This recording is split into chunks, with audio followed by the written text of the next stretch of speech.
Grazas, presidente. Bo día a todos e todas.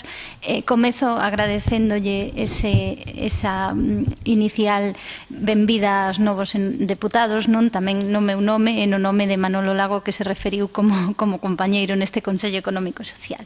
En primeiro lugar, o que nos gustaría trasladar é que en Marea consideramos fundamental a labor do Consello Económico e Social e defendemos a necesidade de reforzar esta institución para permitir unha maior participación da sociedade civil galega no estudo e deseño de propostas sobre as temáticas que máis nos preocupen como pobo. Aí, pois, consideramos moi importante esas memorias a que vostede se referiu, esta última do 2015, que, ademais, traslada unha visión moi crítica sobre a realidade social galega, unha visión alonxada moitas veces desa oficial visión de optimismo de como que rematou a crise, cando esta memoria o que di é que se consolidan as desigualdades. Queremos destacar que é moi importante esta labor de memoria anual.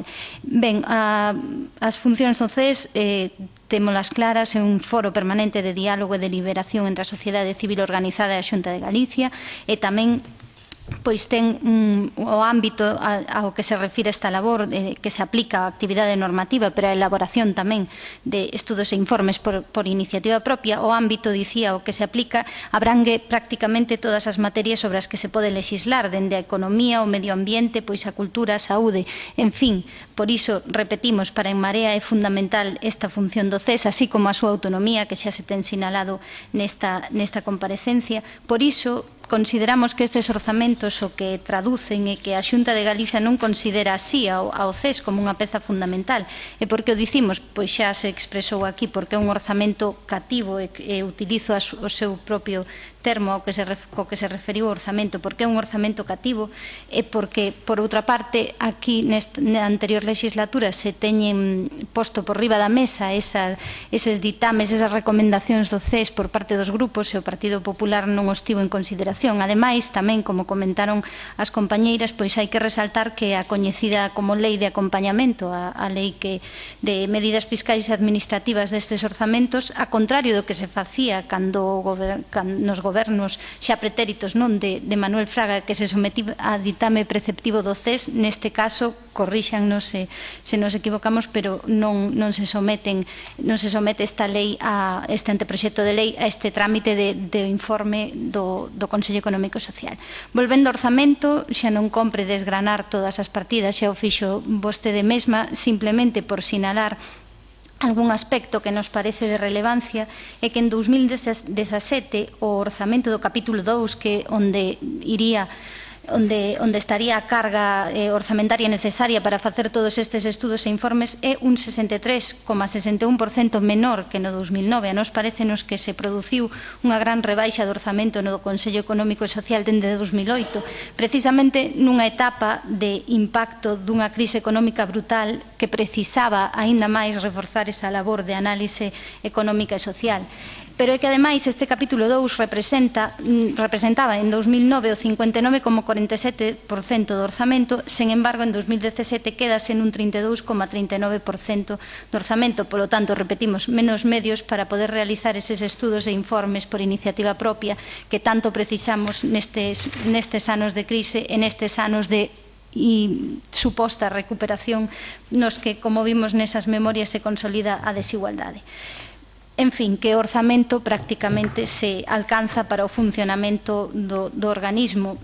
Para nós, a función, repito, de emitir ditames preceptivos sobre anteproxectos de lei é fundamental, pero aquí gustaríame que, se temos os datos trabucados, nos corrixan. Entendemos que o Goberno do Partido Popular cada ano é máis reticente a solicitar ditos informes, porque no ano 2009 emitíronse 6 ditames sobre anteproxectos de lei, no 2013 outros 6, no 2014 somente un, en 2015 2, en este ano 2016 outros 2. Por iso, nós repetimos, pensamos que esa labor debe ser reforzada. Volvendo á pregunta que xa lle trasladaron as miñas compañeiras, dado todo o que acabamos de analizar, esa cativez do orzamento, pois nós tamén lle trasladamos esa pregunta, se dirixiu vostede á Xunta para denunciar estes límites orzamentarios e se cree que este orzamento é suficiente para acometer esa importante labor do Consello Económico e Social. tomándolle a palabra cando sinalou que as propostas de traballo para 2017 estaba aberto e aproveitando este trámite de dar conta do orzamento, vamoslle facer algunha proposta. Nos parece fundamental nos estudos e traballos que se aborde o problema da pobreza, da demografía, tamén esa cooperación con Portugal. Consideramos neste día tan tráxico, ademais de nestas mortes por asasinatos machistas, que sería moi interesante facer un análise da perspectiva de xénero en todos os eidos socioeconómicos, é dicir, que o CES pode facer unha gran labor facendo unha radiografía a fondo sobre a situación socioeconómica das mulleres galegas, analizando especificamente o impacto da crise sobre elas. E por outra parte, nos estudos territoriais, que tamén nos parece que é unha liña de traballo interesante, pois dende Marea propoñémoslle que inclúan tamén estudos sobre a montaña galega, ese espazo tan abandonado que precisa de tantas políticas, digamos, de discriminación positiva, un estudo específico sobre iso, e mesmo outro que lle propoñemos tamén que abranguería a 2 provincias, sería o ámbito da Ribeira Sacra, que se fala en Marea, defendemos de que debe ser patrimonio da humanidade de algún xeito, pero que debe ter fundamentalmente un apoio socioeconómico, porque é unha poboación que está sufrindo unha realidade económica cada vez máis depauperada, e por iso quizáis o CES podería seguir neses estudos territoriais por eses 2 territorios que tanta discriminación positiva precisa. Outra proposta concreta, na súa comparecencia do ano anterior ou do 2014, xa non lembro, sinalaron que se poñían como obxectivo mellorar a presenza nas redes sociais. Eu penso que isto aínda non está acadado e que tamén, como sinalaba a compañeira do PSOE, se debe actualizar e mellorar a páxina web.